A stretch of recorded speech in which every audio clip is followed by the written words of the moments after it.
जय भीम साथियों, स्वागत है आप सभी का मेरे यूट्यूब चैनल में। दोस्तों, कैसे हैं आप लोग? आशा करती हूँ कि आप लोग अच्छे होंगे और स्वस्थ होंगे। तो चलिए बिना देर किए हुए आज के एपिसोड के बारे में बताने जा रही हूँ। आज के एपिसोड की शुरुआत चौल से होती है, जहाँ पे पूरन काका काम पे जाने के लिए तैयार हो रहे थे, लेकिन जोखू, जनार्दन, मनोहर और फुलिया काकी ये सभी जानना चाहते थे कि आखिर पूरन काका काम करने कहाँ जाते हैं। इसीलिए वो सभी आपस में बात कर रहे थे कि कहीं पूरन गलत काम तो नहीं करता है।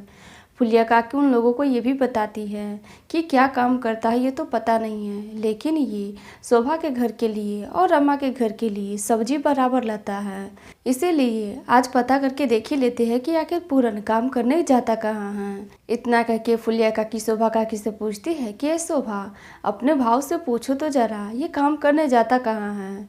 शोभा काकी भी पूरन काका को तुरंत ही बुलाती है और पूछती है कि आप काम करने कहाँ जाते हैं, इन लोगों को बता दीजिए।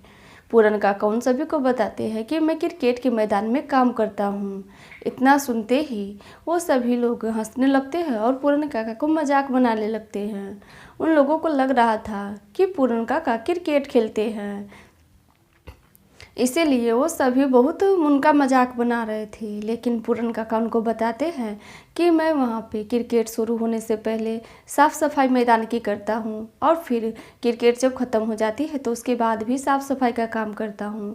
लेकिन फिर भी वो लोग उनको छोड़ते नहीं हैं, बहुत सारी बातें उनको सुनाते ही हैं। वहीं दूसरी तरफ भीमराव ऑफिस में जाते हैं, जहाँ पे अखबार के लिए लाइसेंस मिलता है। वहाँ पर क्या ऑफिसर उनसे पूछते हैं कि जो मैंने बोला था लिख के लाने के लिए वो लिख के लाए हो? तो भीमराव उनको बताते हैं कि जी मैं वो तो लिख के लाया हूँ, लेकिन पैसे नहीं जुटा पाया। एक ऑफिसर थे, वो बोल रहे थे कि अगर आप मुझे पहले लाइसेंस दे देंगे तो वो आपके जितने भी पैसे होंगे वो मुझे दे देंगे, तो मैं आपको दे दूँगा। यही सुन के वो ऑफिसर गुस्सा हो जाते हैं और कहते हैं कि बिना पैसे के मैं तुम्हें लाइसेंस नहीं दे सकता हूँ। भीमराव उनसे ये भी कहते हैं कि आप मुझे लाइसेंस दे दीजिए, मैं अखबार चलाऊंगा तो जितने भी आपके पैसे होंगे धीरे धीरे करके आपको चुका दूंगा। लेकिन फिर भी वो ऑफिसर इस बात के लिए मानते नहीं हैं। वो कहने लगते हैं कि मैं तुम्हारे लिए ये नियम नहीं बदल सकता हूँ, तुम देख सकते हो इसमें साफ साफ लिखा है कि पहले मैं किसी को लाइसेंस ना दे पाऊँ, और जब तक तुम पैसे नहीं लाओगे तब तक मैं तो तुम्हें लाइसेंस देने वाला नहीं हूँ। इसी बात को लेकर के भीमराव और उनसे दोनों से बहस होने लगती है, जिसके अंत में वो ऑफिसर भीम का हाथ पकड़ के उनको धक्का देने लगते हैं। और वहीं दूसरी तरफ करुणा भी रमा और लक्ष्मी को दोनों को काम से बाहर निकाल रही थी। वो भी इसलिए क्योंकि रमा और लक्ष्मी दोनों काम पे लेट से पहुंची थी, और ये सब उनकी चाल ही थी। करुणा और जीजाबाई मिलके जानबूझ के रमा और लक्ष्मी को फंसाती ताकि उनको लेट हो जाए और वो देर से ही ऑफिस में पहुंचे। यही सब करके वो जानबूझ के उनको ऑफिस से निकाल रही थी। इतना सब कुछ होने के बाद भी ना भीमराव हार मानते हैं और न ही रमा लक्ष्मी। भीम भी यहाँ ऑफिस में दोबारा उनके पास पहुँचते हैं और कहते हैं कि आप मुझे समझा दीजिए कि आपके हाथ में क्या है क्या नहीं है, उसी हिसाब से मैं काम करूँगा। नहीं तो अगर आप ऐसा करेंगी तो मेरे चावल के जितने भी लोग हैं सभी यहाँ आके धरना देने लगेंगे, तो फिर मजबूरी में आपको लाइसेंस देना ही होगा।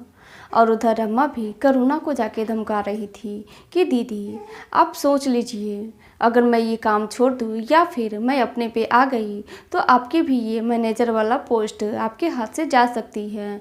इतना सुनते ही करुणा डर जाती है।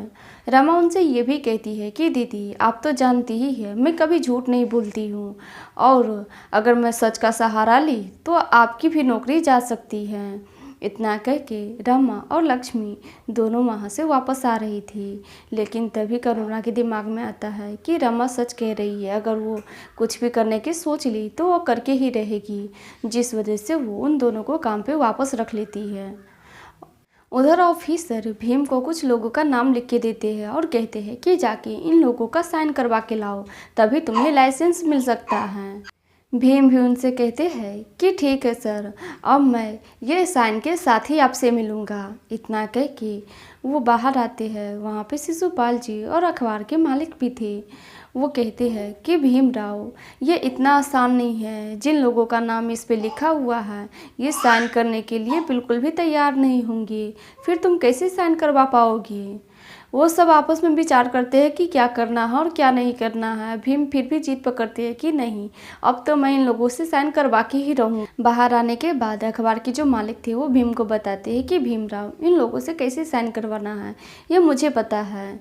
वो पूरी बात भीमराव को विस्तार से बताते हैं कि कैसे उन सभी लोगों से साइन करवाना है। वहीं दूसरी तरफ श्यामला काम ढूंढने गई थी, लेकिन ऊंची जात के लोग कोई भी उनको काम देने के लिए तैयार नहीं थे और तरह तरह की बातें उनके बारे में बोल रहे थे, जिसे सुनने के बाद श्यामला कहती है कि अगर आप लोगों को काम नहीं देना है तो मत दीजिए, लेकिन कोई भी बातें मत बनाइए।